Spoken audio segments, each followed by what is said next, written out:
Thanks for having me on, Dustin. I appreciate it, man.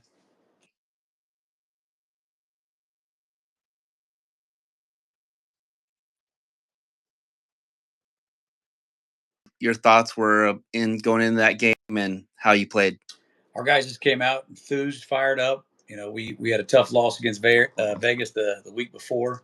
Uh, Mm, we just stay focused, knowing that we got to win out to make these playoffs, and it's one game at a time. So we knew San Antonio was going to give us a pretty good fight, and we also knew if we could, get some good punches in early, we could take their hearts and remind them that their season's already over, and it felt good doing that. yeah. So it was a good fall. They got some great players. Um, and Mhm. our defense played lights out. What was the? It's a pretty neat arena, right? Yeah, it's pretty. It's next to the Spurs arena. It's kind of like a little rodeo arena, but the way they got it decorated and set up, I think they got a lot of neat things there. That decent crowd for July Mhm. 5th, and I think the ownership there does an awesome job. Um, you know, getting the I guess the game operations person does a great job there. It's just the presentation of the game's awesome. They put butts in seats. They get a team out there that can win some games.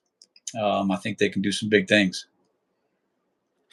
Awesome. So they're definitely in it for next year. You would say. Oh yeah, yeah. I think they're committed. I think they're a team that's committed for the next seasons. They got to get better at some spots. They had some turnover at coach to start the season, but that's above my pay grade. But I know their players they had some darn good players the last two seasons. But they joined a new league. Coaches are new to the league, so it's tough to win in the West. And Oh yeah. it ain't it's stressful week in week out to get some wins over here. The East was kind of a layup, pretty easy stuff. But the West, you're battling teams now. Bay Area's good. They used to be terrible. Um, San Diego's good. They used to be terrible. Duke City was in the league. They're no longer in the league.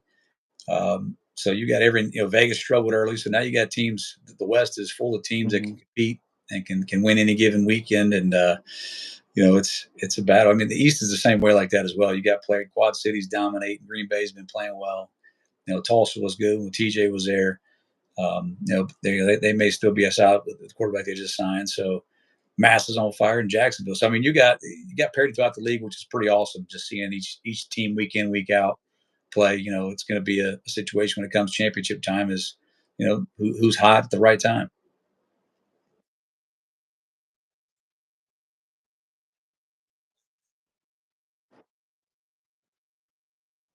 Uh, my coaching career started in 2010. I stopped playing in 2009 with the Bloomington Extreme, and got asked by one of our owners in 2010 if I want to start a team in Cincinnati called the Cincinnati Commandos, because I was done playing, and loved to do it. Did it. We ended up making a coaching change the week before our first game, and I became the head coach. And I had great players like Ben Malk, Frank Straub, Dominic Goodman, Robert Red. We had some studs, and just made the transition from playing to coaching a lot easier.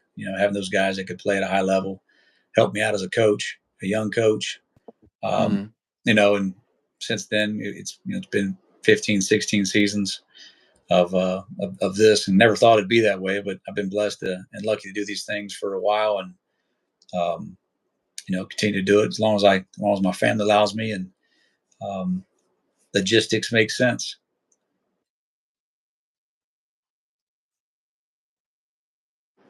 I appreciate.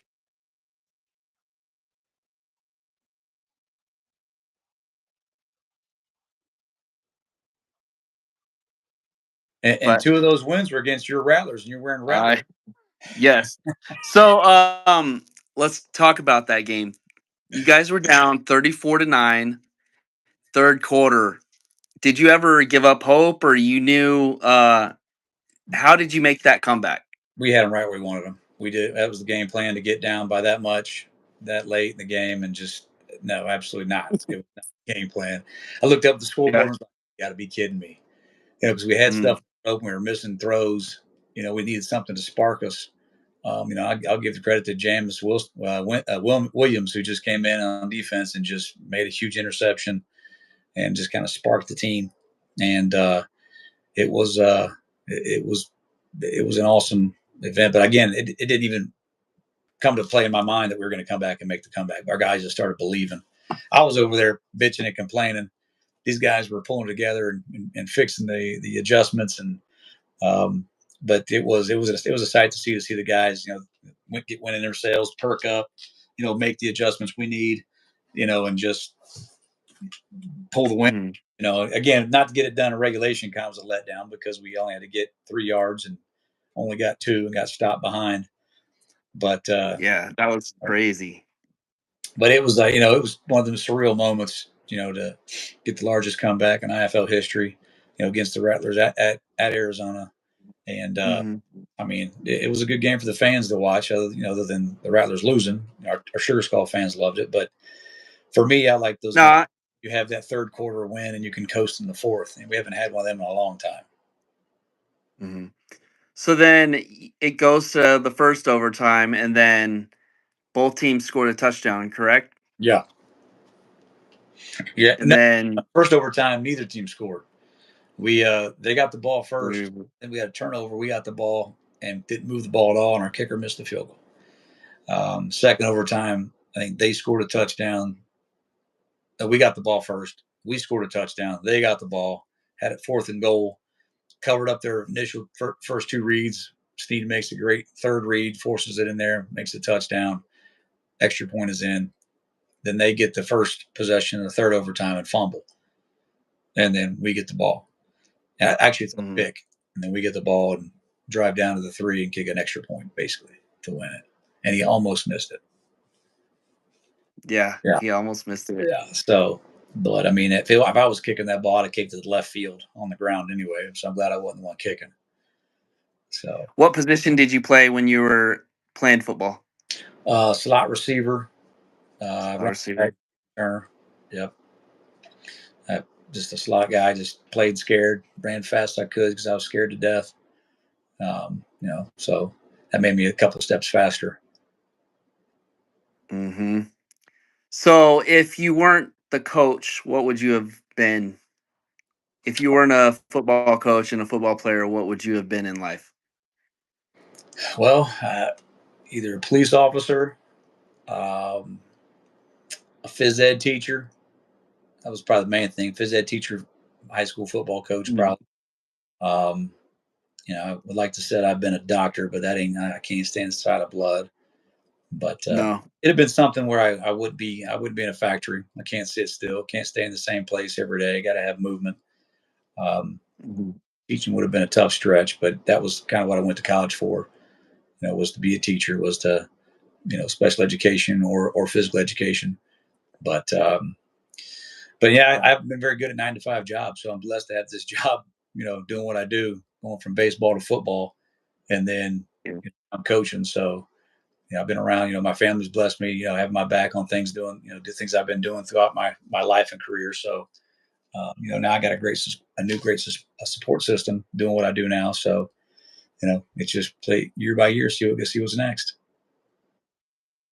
You're definitely up there for the two best Tucson Sugar Skulls coach of all time, in my opinion.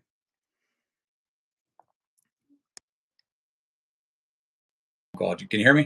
Can you hear me? Yeah, I got a I can hear phone you. call. I got somebody at the door. That's why they're trying to get in. They're getting the ball Ah, pump. I think they're going to pump up a basketball.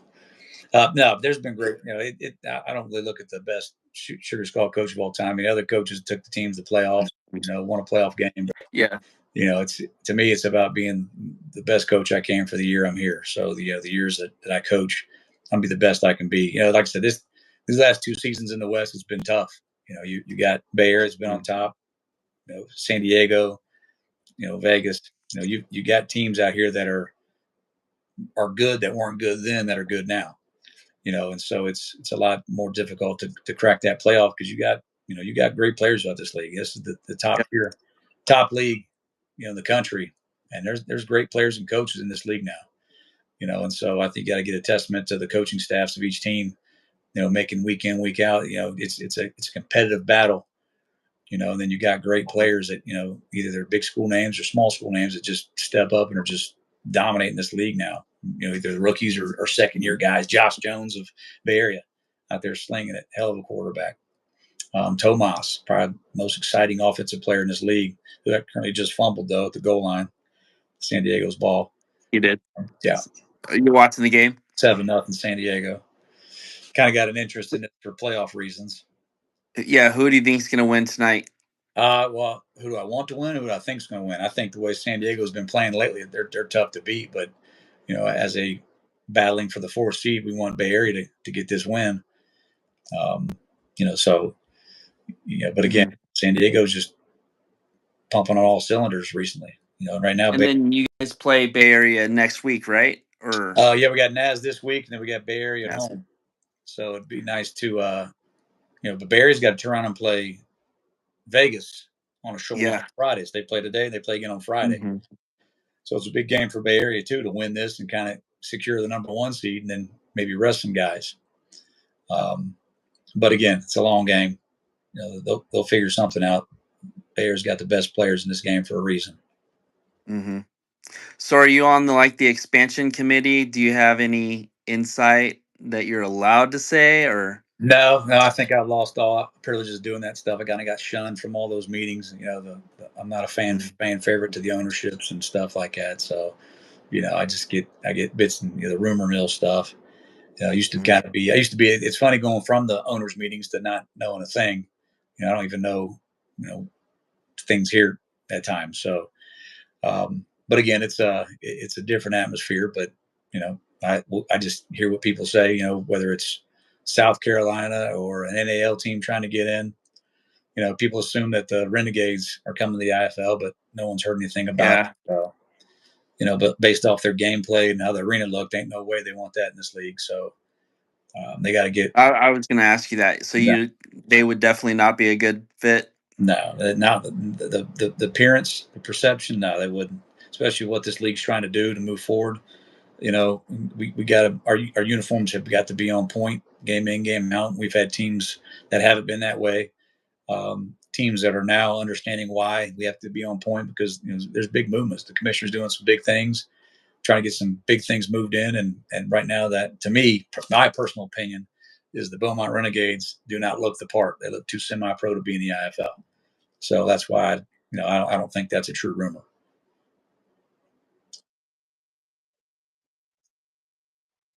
You can't rub 2 nickels together to make a dollar and get in the IFL. So they'd vet the ownerships there. There's vendors that need paid still in Carolina, which breaks my heart. But I think they'd be a great fit if they get the financial backing to get them in. Same with the Columbus Lions. I think they'd be a great fit. They got good ownership there. Albany Empire, Albany, whatever they're called, Firebirds. They'd have a rude awakening getting the IFL. They can't. It'd be a different atmosphere for them, different gameplay, different style. Have to get different players. Couldn't offer guys the money they offer, to get in this league. So it'd be a different. Orlando would be a great fit, for Jacksonville, Orlando. I think the EJ Burt they got there to be a heck of a coach in this league. I think that'd be an awesome fit for the IFL. Build the East Coast up. So I think that'd be awesome. But I don't know if they are or not. I don't know if it's talked about, but I just know that they'd be a good fit.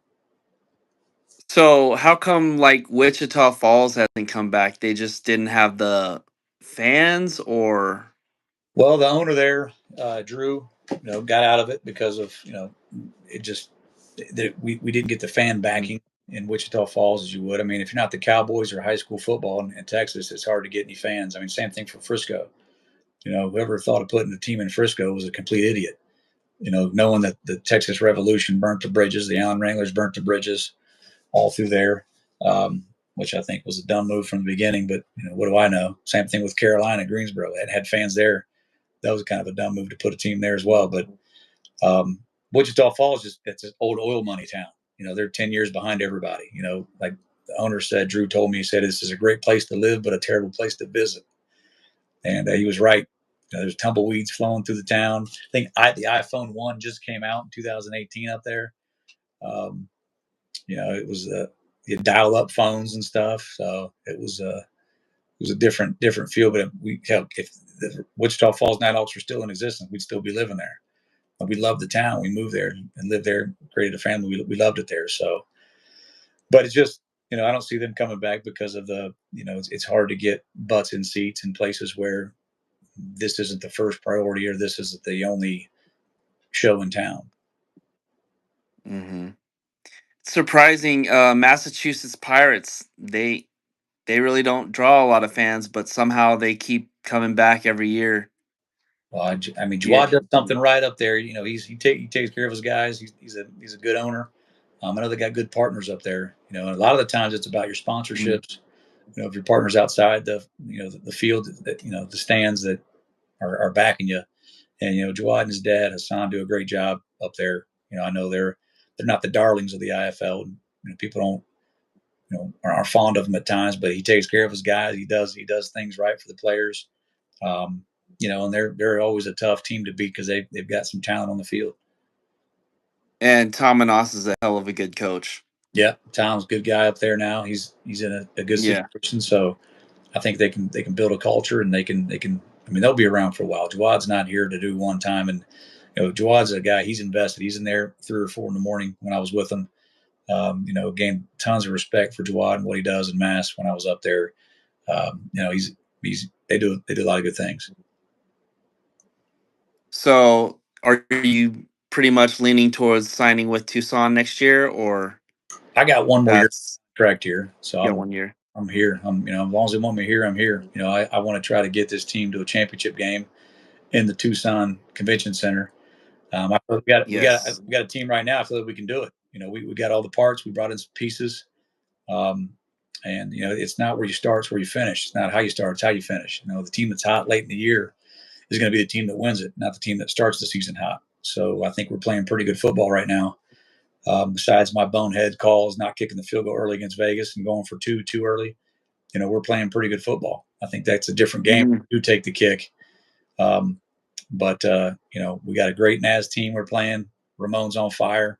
Their defense is playing real well. Nice. Coach James is a hell of a coach. Si's a great play caller. So they got a lot of tools that we got to take care of this week. If we don't win this week, the next week doesn't matter. Um, Mhm. but one game at a time for us right now. Yeah. What's it like coaching Trip Harrington? He's a better receiver than quarterback, or He's just an all around good. We want football players, and he's a football player. athlete. Ask him to do something, he's going to do it. Mhm. He's fun to be around. Great personality. He's going to be the face of this organization if he wants to be. Um, he's a football player. He reminds me of Jordan Jolly, receiver I had back in the day. Yeah. Because he'll catch it, he'll get open. He's got deceptive speed. Um, he's an X factor. Did you give a call to Laughing House and see if he wanted to come back? Called him to see if he wanted to coach. He retired last Yeah. year. I said, I got a receiving coaching position open. You want it? And with his daughter in Texas, he couldn't make it work this season, but might possibly make it work next. Awesome. He's a really great guy. Yeah. Tops on my list. Yeah, definitely. And then same with Holmes, the quarterback. Holmes, Yeah.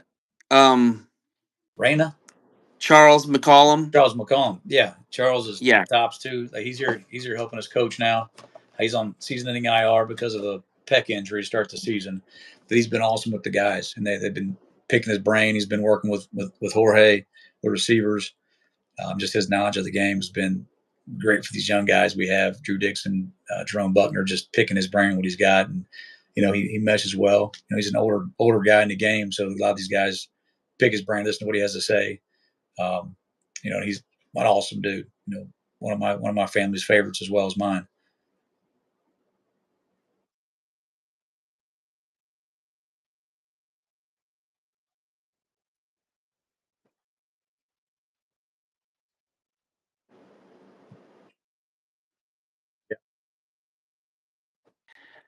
What in the future? Just keep growing. I think that the league is in good hands with the commissioner we have. I think it's got a lot of like-minded people in the league, which is great to Mhm. have.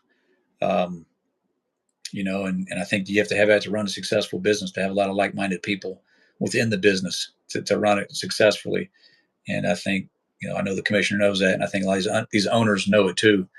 Um, and just the direction it's headed. It's the professionalism, the way it looks is light years from the way it looked 10 years ago.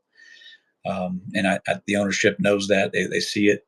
If they want to try to take this and transcend this to the next level, that's what has to happen. And we just you want to see the East Coast expand. You want to see the Midwest grow back. You want Sioux Falls to come back. You'd love to get an Omaha in, beat their ass, remind them why they left the IFL. Yes. Same time, Spokane. they have a great coach there. They got a great organization there. They're one of the tops that's been around. Spokane would be a great place to come back, minus Sam Adams. Although a lot of legal trouble up there in Washington now, trying to cheat and steal in high school football, which is pretty cool if you look it up. What's going on in Everett? Just a guy that just shit follows him. And but if Spokane comes back under like Shackelford as an owner, get his name on the ownership, I think that the city of Spokane will come back and flock to it. I heard that Billings is trying to go to Spokane, but there ain't nobody in that Billings organization that's going to make those fans and sponsors believe that they're for real. So good luck with that. So you think there's a lot of teams that are applying for the IFL, and Tryon has to look and see if they're a good fit, or Yeah, I think if they're smart, they would apply. But again, the IFL does a great job of vetting, making sure guys, aren't credit card millionaires. And I think the IFL executive committee does a great job looking through and finding the right people to make, withstand. And not just be they don't want one time, 1 year teams. They don't want a team that comes here for 1 year or 2 years and goes away. They want people that's going to be here for the long run and kind of build the league with them. And so that's why they're looking towards, serious partners. And if these NAL teams aren't serious and don't have the backing, or the mindset, that they're not going to fit. I know that Todd's going to make the right choice on it. The EC committee is going to do the same thing. So you trust them, and you look forward to them. Exciting to hear what's going on, and if it's true or not. When you hear it, it's like, that'd be cool. That'd be a great place. But again, you trust what the commissioner does, and you go with it. And, we're looking forward to what's the future holds. so you definitely think there's going to be some more movement in the IFL next year? Yeah, if teams are smart and are serious about this game, then they for sure definitely would come to the IFL. It just the product's better, the gameplay's better, the just the presentation is better. I mean, you looked at the Rougarous field last year in the NAL, and just all the BS that went through at the NAL. I mean, it's just a joke, And you got teams in the NAL that could be in the IFL, but again, they like to win. The IFL, it's a battle every week. And there's no layup game, and I'm not saying they can't compete, but at the same time, it's the mindset of some ownerships are they're happy where they're at because they're making money, and that's the name of the game, and there's nothing wrong with that at all. But at the same time, why not just make one big league and make it the best it can be, and take it to the top. Mm-hmm. You think the Beef would be a mediocre team in the IFL? No, I think they'd be competitive. I think they'd be just like anybody else. I think they'd adapt, sign good players, and they got a great venue, great turf. I mean, great ownership staff, coaching staff. I think they'd compete. I think they'd be a competitive team in the IFL. They wouldn't win the championship. I don't think they'd get to the championship game in the first 2 seasons because it's not easy. I mean, the IFL is the hardest to win, hands down. I've been in, I've had 5 championships in different leagues. And the IFL is a league we haven't won a championship in because it's a different game.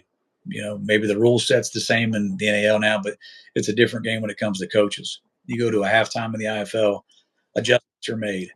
And you can't just keep running the same thing over and over. You have to make adjustments, and you got to change stuff up mid-game. And that's the test of the coaches that are in this IFL, from top to bottom. Even, learned a lot, from Curtis Riggs, being in Texas, my first year in the IFL, up 14 at halftime on Sioux Falls, ended up losing the game by 28. It's just them halftime adjustment Sioux Falls Storms just made. It's like, daggone, and you see it. Yeah. But it's from being in this league and doing these things. So, I think it'd be a battle to get there, but I think they'd be competitive. Definitely they'd have more than one win for sure. Do you know your overall record coaching record? I don't. I know I got No. 100 back in 19, I think, in Carolina, but other than that, I stopped counting. I'm not in it for the records. I do this because I'm No. coaching. I enjoy being around young men, helping them grow. Mhm. Sports, and this is just every year. To me, it doesn't matter what the record is. It's did you win a championship? Did you help place players into the next level? What players did you help mold and mentor during a tough time at home? It's just more than the record to me. It's about just giving back and being a positive leader for men. So You're definitely that, man. You're an awesome person and coach, and I'm glad I got to know you and doing this tonight. well, I appreciate it, man. Dustin, I appreciate you. Always been a great fan, even when you were Frisco. You're still rooting for the Rattlers in Frisco, I remember. And then you moved down. Yeah, Then you're full blown Rattler. So, but I do like the hat you have on tonight. It's a good looking hat. Looks good on thank you. better than that copper and teal you guys wear. Like Yeah, it's grown man colors right there, black and yellow. So black and yellow. you look good in it. Thank you. So Well, I wish you nothing but the best going forward, and hopefully you guys make the playoffs. That would be awesome. we're just focused on beating Naz. We got a tough team ahead. Yeah. We got Megatron at quarterback, so we got to do something to slow him down. And shit, their entire defense is Megatron. They got big boys all across the board in secondary. So we got Hmm. we got to come out there, play a complete game again like we did last week, and just kind of take it away from them early. Marvin Kinsey, he's a stud. Yeah, Elder, gonna yep. have to watch the running game. They got number 11. I think he's smooth. Stoudemire's a stud. Um, Trey. Bruce. Yeah, Bruce, he's a stud. Trey Farrell's over there flying around. You Hmm. Kid Rocket, nose guard, Mason Newton. You know, Mason Newton, got yeah. bodies. So, but yeah, they got a good squad. They can fly around and they do some good things. So again, that's a great example of how tough the West is. I mean, they should have won 7 games, 6 or 7 games. Well, Hmm. lost it late couple games. Yeah, definitely. Well, you enjoy. You're preparing for NAS, so you have practice tomorrow, and then Yep, are yep. you starting your more practice tomorrow than today? Yeah, we're on the field Like, Tuesday, Thursday. Then we travel, walk through Friday, travel Saturday, day of game travel. So we're prepared today, on the field tomorrow. awesome. Well, good luck, and I will definitely be watching. And you have a great night, sir. I appreciate it, Dustin. Thank you for having me on. All Thank you. You right, too. Bye. take care. You too.